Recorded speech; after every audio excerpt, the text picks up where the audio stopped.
সরকার, মুখ্যমন্ত্রী এবং স্বরাষ্ট্রমন্ত্রী তার কোন প্রিয় মন্ত্রী কিংবা মন্ত্রীদের বাঁচাতে চাইছেন, যে কারণে শুধুমাত্র পুলিশ আধিকারিকদের বলির পাঠা করা হলো।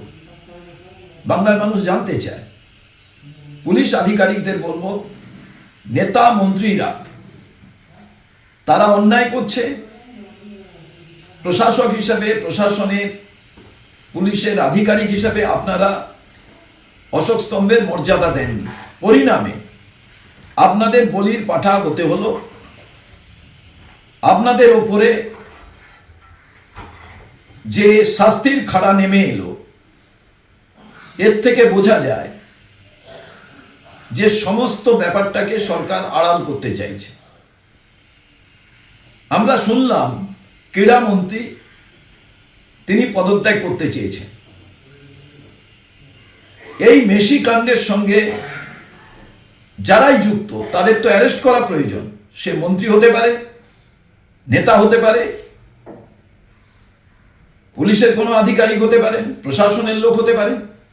কারণ বাংলার ফুটবলের যে সম্মান, কলকাতা ফুটবলের যে ইতিহাস, সেখানে যে কলঙ্কজনক অধ্যায় আমরা দেখলাম, তা থেকে মুক্ত হতে হলে আমার মনে হয় কঠিন পদক্ষেপ সরকারকে নেওয়া প্রয়োজন এবং মাননীয় মুখ্যমন্ত্রীকে সেই ব্যাপারে সিদ্ধান্ত গ্রহণের আবেদন জানাবো।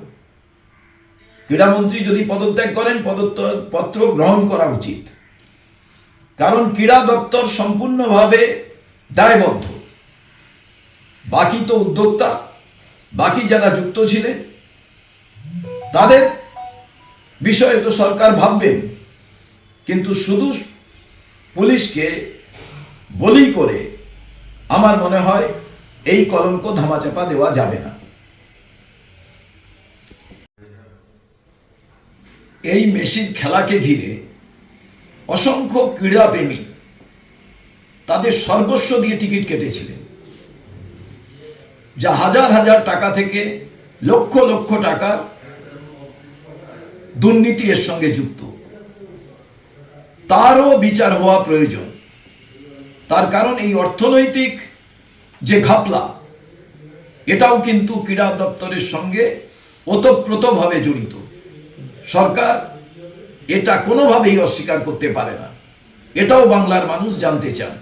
যারা খুব কষ্ট করে টিকিট কেটেছিলেন তাদের টিকিটের টাকা ফেরত দেওয়া প্রয়োজন বলে আমি মনে করি।